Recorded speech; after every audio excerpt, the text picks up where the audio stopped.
Hello everyone, मैं हूं सुभाष एहसास और आप देख रहे हैं कारवां। ज़िंदगी अनिश्चितताओं का खेल है और जो अनिश्चितताओं में खेलना जानता है उसे एक अच्छा खिलाड़ी बनने से कोई नहीं रोक सकता। अवसर एवं संभावनाएं सभी के हिस्से में आती हैं। कुछ लोग गफलत में इन्हें गंवा देते हैं, लेकिन कुछ लोग मेहनत की नींव पे एक ऐसी खूबसूरत इमारत का निर्माण करते हैं जिसकी छाँव समाज के हर उस कोने तक पहुँचती है जहाँ तक उसकी ज़रूरत है।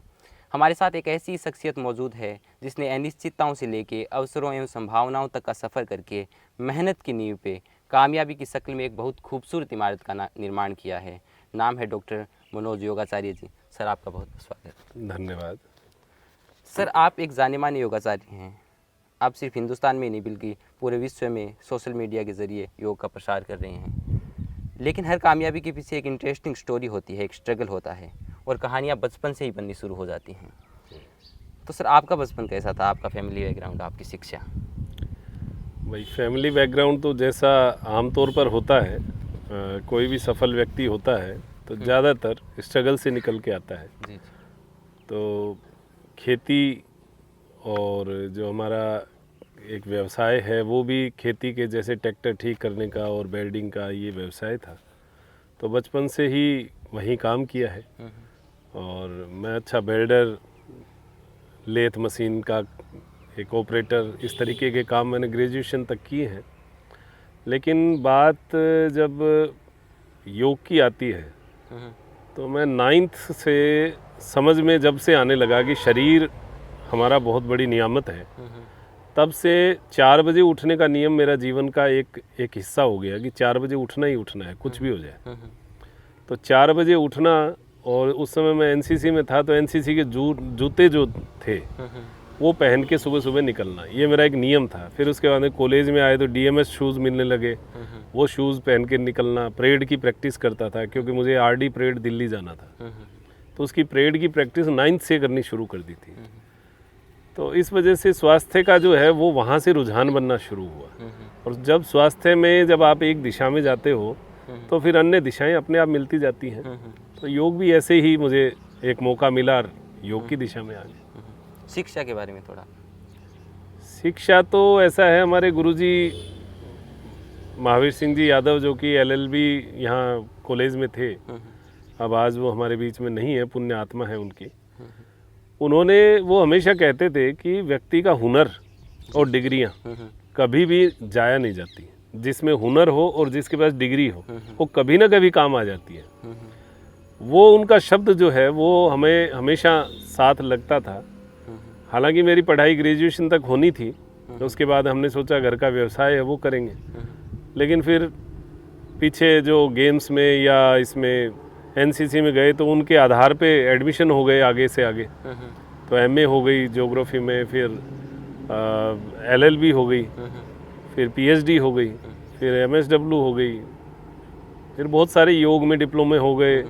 एनआईएस पटियाला से योग का कोच का डिप्लोमा किया। बहुत सारे ऐसे जो कोर्सेज आते गए, करते गए। सर, आपने योग के सिलसिले में एक बहुत बड़ी पहचान बनाई है। सबसे ज़्यादा मतलब योग ने आपको कब अट्रैक्ट किया? क्या चीज़ें थी जिन्होंने आपको सबसे ज़्यादा अट्रैक्ट किया? जैसे मैंने बताया, बचपन से ही मेरी रुचि स्वास्थ्य, शरीर के स्वास्थ्य पे थी। शरीर को मैं भाषाओं के आधार पे समझता हूँ कि हमारे हर अंग बोलते हैं। जी। और वो हर अंग बोल के कहते हैं कि तुम ये गलत कर रहे हो, इसको मत करो। लेकिन हम लोग नहीं समझते। अगर उस भाषा को समझ जाएं तो हम अपने आप को स्वस्थ रख पाते हैं।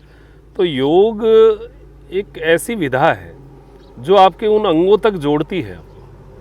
मैं जिमिंग, शुरू में जो जिम थी उसकी शुरुआत मैंने यहाँ एक आधुनिक तरीके से जो है वो मैंने की 2001 में। उसके बाद में बहुत सारे जिम खुले।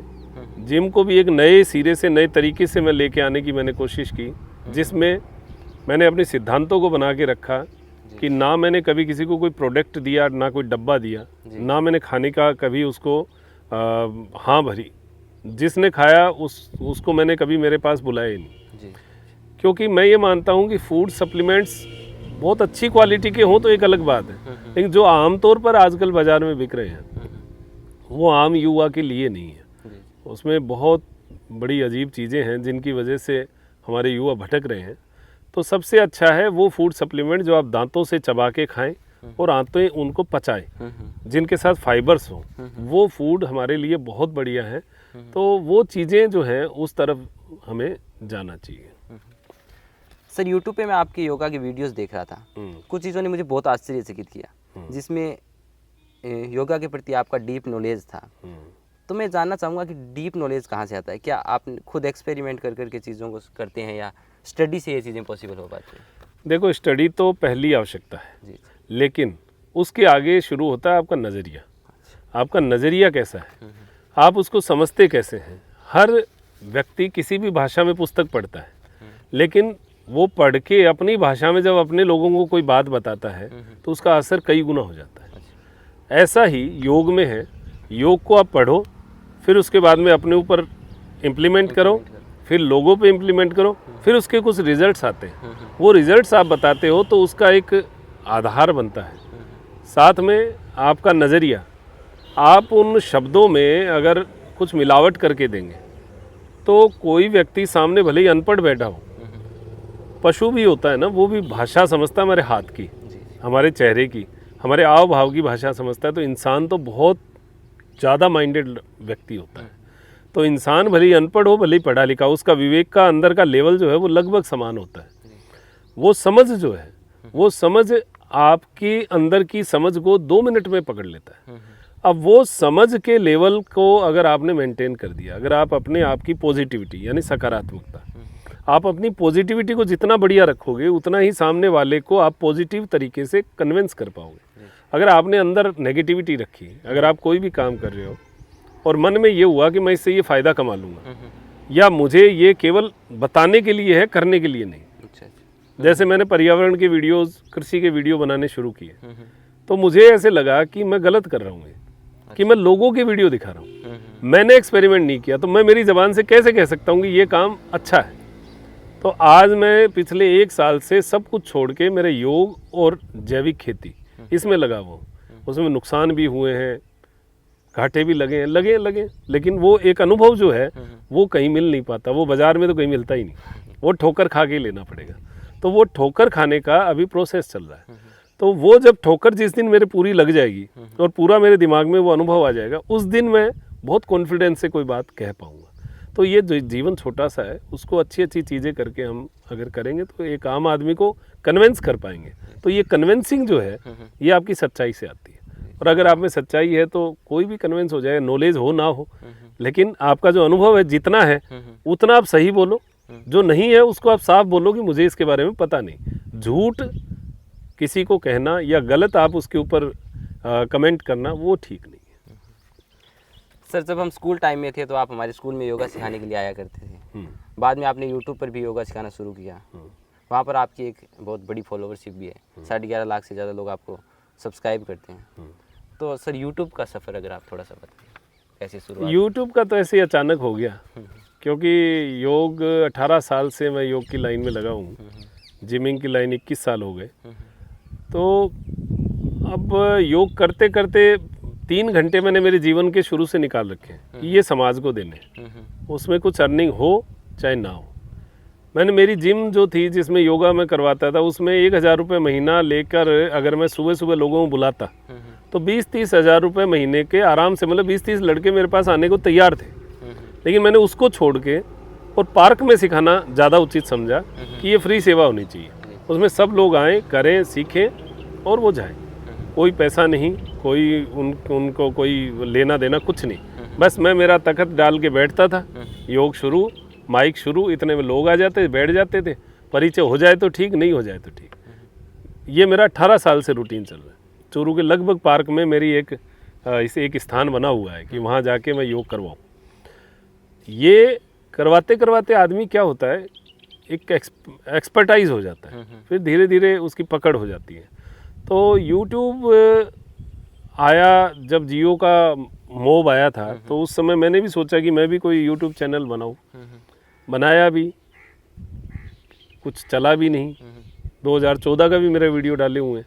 ये कोई मतलब नहीं था, क्योंकि उस समय वो इतना कम वो नहीं था, बोलने का और का वो एक्सपर्टाइज नहीं थी, वो चीज़, वो बात में वो दम नहीं था। 2017-18 में लास्ट में मैंने एक वीडियो डाला था घुटने के दर्द में लोटे का प्रयोग। मैंने सुना था कि ऐसे कुछ शब्द डाल देते हैं तो लोग पकड़ लेते हैं, तो मैंने लोटे का प्रयोग शुरू किया। तो वो एक वीडियो ऐसे डाल के छोड़ दिया, छोड़ते छोड़ते फिर वो उसके 4000 सब्सक्राइबर थे पहले से।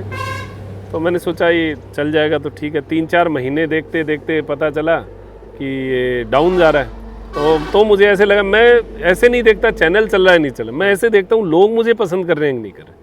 मैं नज़रिया दूसरा है मेरा देखने का कि मुझे लोग पसंद कर रहे हैं तो मैं आगे बढ़ूँ इसमें, वरना बंद करूँ। तो फिर मैंने वीडियो नहीं डाले। फिर वो 4-5 महीने 6 महीने 4000 से सब्सक्राइबर 3500-3400 आ गए, 600 कम आ गए। फिर छोड़ दिया, मैंने देखना ही बंद कर दिया। फिर 2 महीने बाद ऐसे ही मन में किया चलो देख लेते हैं चैनल कैसा है।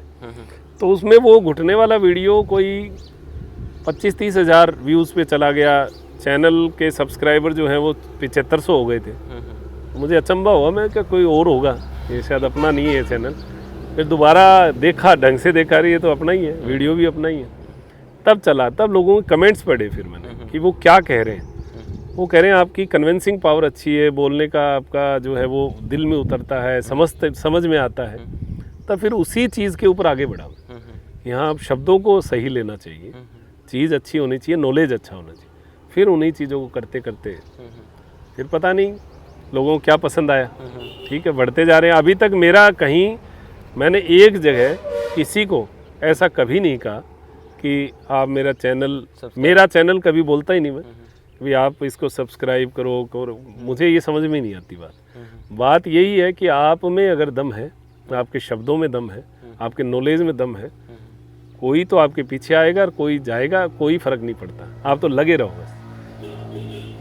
सर, योगा हमारी पुरातन संस्कृति का हिस्सा है, लेकिन बीच में एक समय ऐसा भी आया कि जब हमारा योगा के प्रति जुड़ाव थोड़ा कम हुआ, फिर बाबा रामदेव ने पूरे हिंदुस्तान भर में योगा का खूब प्रसार किया। इस सिलसिले में आपका नाम भी शामिल है।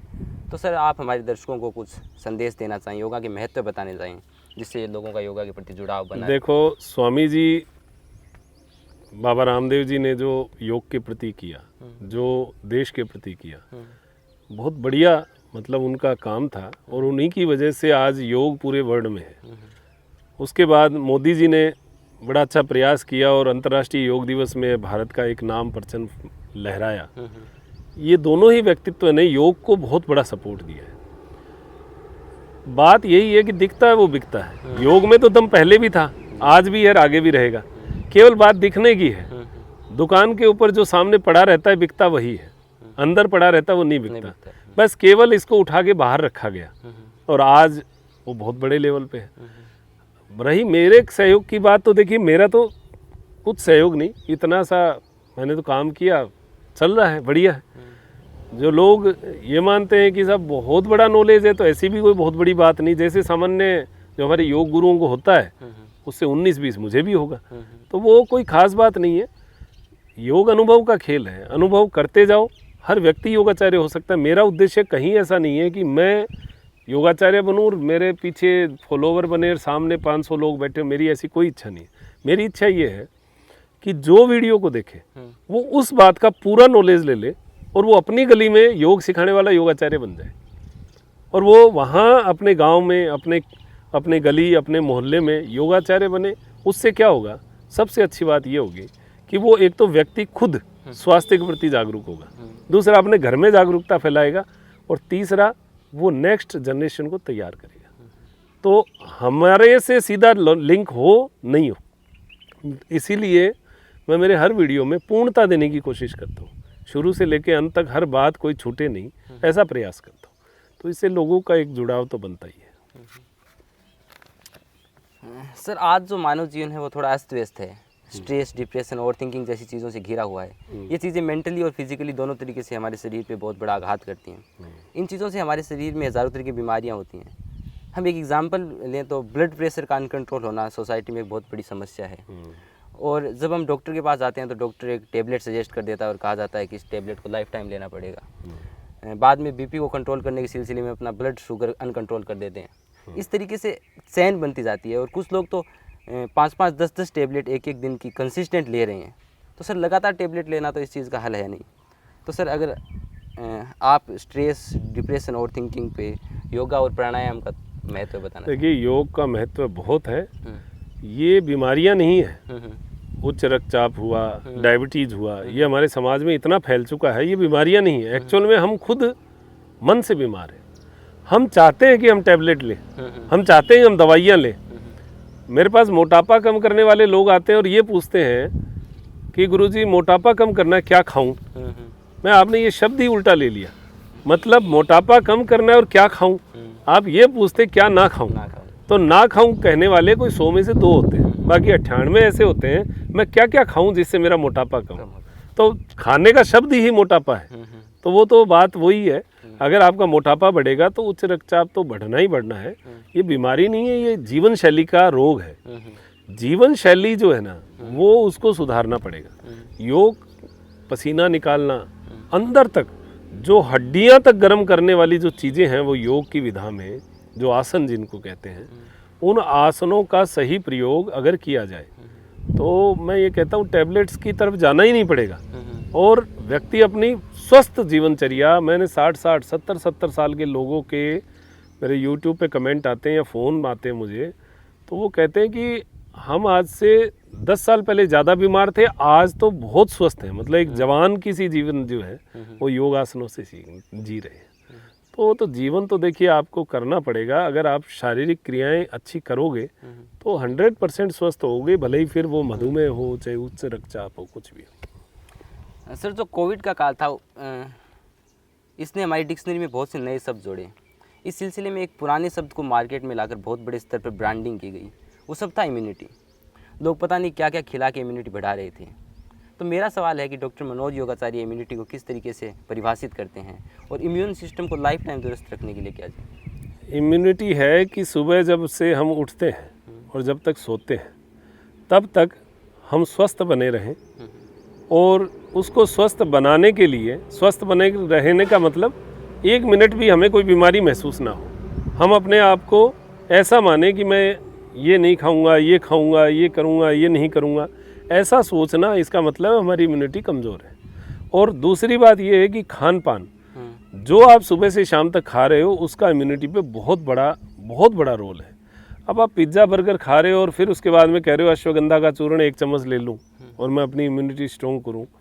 गंदगी में आप कितनी अच्छी चीज़ें डालो, वो गंदगी बननी है। आप हमारे यहाँ पर जो कीचड़ के बड़े बड़े तालाब हैं, उन तालाब में आप कितना ही घी डाल दो, वो बनना तो लास्ट में कीचड़ ही है। तो शरीर का पहले कीचड़ साफ करो और उसको साफ करने के लिए आपको योगासन प्राणायाम करने पड़ेंगे। उसके बाद जस्ट आप कुछ भी जो है जो दवाइयाँ हैं या जो भी हमारे जो ये हरे पत्ते हैं, प्राकृतिक चिकित्सा जिसको जो टॉक्सिन्स शरीर से निकालती है, टॉक्सिन्स शरीर से निकल जाए और फिर उसके बाद में अच्छी चीज़ें जैसे विटामिन सी है। विटामिन सी वाकई में हमारे शरीर के लिए आवश्यक है।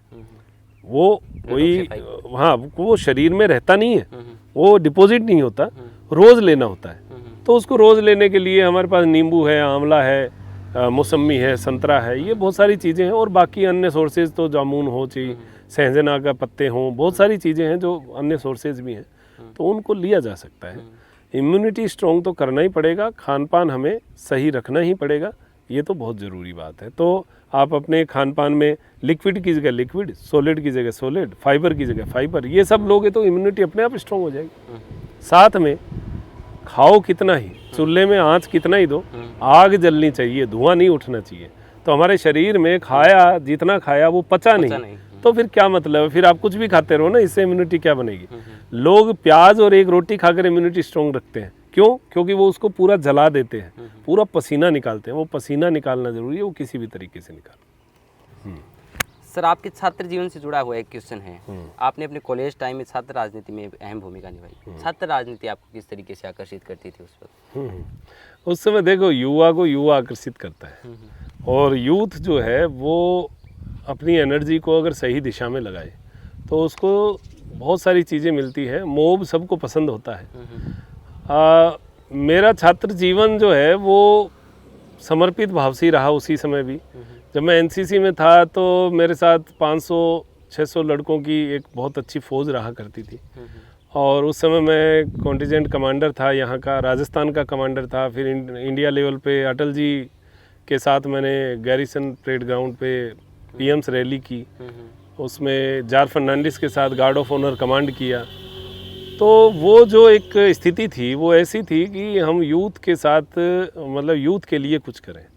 तो कॉलेज में भी चुनाव लड़ना एक इंसिडेंट था, ऐसे ही खड़े खड़े ही लोगों ने कह दिया लड़ लो, तो मैं घूमने निकल गया। हाथ मिलाते मिलाते पता चला लोगों का स्नेह है तो मैं लड़ लेंगे, तो बस लड़ लिया, जीत गए और यूथ के लिए बहुत किया। उस समय पहली बार ऐसा हुआ था मेरे टाइम में जब हमने आंदोलन किए थे। 60 सीटें हुआ करती थी हर संकाय में, लेकिन फर्स्ट टाइम ऐसा था कि उस साल 720 सीटें हमने बढ़ाई थी। यानी हर संकाय में 20 सीटें बढ़ाने का प्रचलन जो है उस समय से शुरू हुआ, लोहिया कॉलेज में उस समय से शुरू हुआ।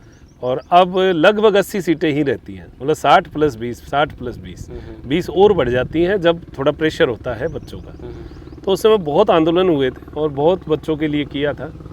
तो होता है, यूथ के साथ रहते हैं तो हम कुछ अच्छा ही करना चाहते हैं। तो छात्र जीवन बहुत बढ़िया था और यूथ को हमेशा एक दिशा मिलनी चाहिए। मैंने राजनीति में रह के भी अपने सिद्धांतों को बना के रखा, कभी गलत किसी रास्ते पे नहीं जाके, और युवाओं को आज दिशा दी। तो आज 20 साल बाद भी वो यूथ जुड़े हुए हैं मेरे से और बहुत जगह बहुत अच्छी अच्छी जॉब पे हैं। जब उनसे बात होती है तो बड़ा अच्छा लगता है। तो वो जीवन था, वो आनंद वाला जीवन था। सर मेरा आखिरी क्वेश्चन है कि अभी हम त्रिनेत्र योग धाम में बैठे हैं और त्रिनेत्र योग धाम का अभी शुरुआती चरण है। त्रिनेत्र योग धाम को लेकर आपका विज़न जानना। भाई विज़न है आहार और योग, इन दो चीज़ों को मिलाते हुए हम त्रिनेत्र योग धाम को एक सामाजिक सरोकार के लिए, ये निजी व्यवस्था नहीं है, ये सामाजिक सरोकार की है। कोई भी व्यक्ति जो स्वास्थ्य को बढ़ाना चाहता है उसका हमेशा स्वागत रहेगा। और कृषि एग्रीकल्चर जो है उसका भी नवाचार, क्योंकि देखिए केवल योग करने से स्वास्थ्य को हम ऐसा नहीं मान सकते, क्योंकि आहार के बारे में हमें पता नहीं है। तो अगर जैविक आहार और अच्छा योग किया जाए तो एक अच्छा जीवन जी सकता है व्यक्ति। दोनों की जागरूकता का काम है। साथ में हमारे जो युवा हैं आज बेरोजगारी की ओर हैं, मैं तो ये कहता हूँ अगर 2-3 बीघा भी जगह है तो उस जगह को सदुपयोग करो और उसके लिए एक्सपेरिमेंट करो। तो मेरा 1-1.5 साल से यहाँ एक्सपेरिमेंट ही चल रहा है, 1 साल हुए हैं पूरे। उसमें एक्सपेरिमेंट चल रहा है कि यहाँ पर किस प्रकार के पेड़ खड़े हो सकते हैं, उनसे कैसे अर्निंग ऑफ सोर्स एक किसान ले सकता है। तो किसान तो हमें लगता है कि गरीब है, उसको तो गरीब है ही, क्योंकि परंपरागत खेती करता है, सामने पैसे और आते हैं, उसके सामने पैसे लगते हैं, मजदूरी के पैसे लग जाते हैं, तो पेट ही नहीं भरता, तो वो किसान बेचारा कितने दिन करेगा। तो यूथ को आगे आना पड़ेगा और वो किसान युवा जो हैं वो नवाचार करें। वो 1 बीघा में अनार की खेती हमारे यहाँ बहुत अच्छी हो सकती है। अंजीर पे मेरा एक्सपेरिमेंट चल रहा है। अंजीर अगर अच्छा हो गया हमारे पानी में 2000 TDS और 4 EC के पानी में अगर हो गया तो बहुत बढ़िया है। तो इस तरह की खेती हम करें। मालाबार नीम के बारे में लोग कह रहे थे, मैंने भी अभी लगाने का प्रयास किया है। तो ऐसी चीज़ें अगर हम कर लें, औषधीय खेती है, अश्वगंधा है और है, इनका बाज़ार कैसे बने। जैविक खेती का मेरा प्लान यहाँ का हब बनाने का है कि पहले मैं पैदा करूं, फिर उसके बाद में आसपास के किसानों को हम जागरूक करें। 100, 50, 200, 1000 किसान यहाँ हो जाएं। तो जैविक खेती का नाम अगर सोशल मीडिया पे आए तो चूरू का नाम आए, तो चूरू का नाम आएगा तो चूरू में नहीं बिकेगी वो सब्जियां, वो जयपुर बिकेगी या दिल्ली बिकेगी। यानी हब हो जाए, हब होगा तो बड़े बड़े ट्रक भर के जाएंगे यहाँ से। तो वो हब बनाने का प्लान है। जैविक सब्जियां आज की तोड़ी हुई 5 दिन तक खराब नहीं होती। तो ऐसा कुछ काम करने का प्लान है। देखते हैं कितना कहाँ तक जाते हैं। भागना अपना काम है, जितना भाग लेंगे उतना बढ़िया। सर आपका कीमती समय देने के लिए बहुत बहुत शुक्रिया। धन्यवाद। और इसी प्रकार आप लोगों से मिलते रहो और जीवन में ऐसे अनुभव मिलते रहेंगे। वो अनुभव बहुत काम के हैं। 20 साल 30 साल के अनुभव 1 मिनट में मिल जाता है, तो वो जीवन में बहुत काम आता है। तो ये मीडिया के लिए ही नहीं, ये अपने खुद के निजी जीवन के लिए भी बहुत ज़रूरी है। तो इसी प्रकार मेरी शुभकामनाएं बनी रहेंगी। नमस्कार।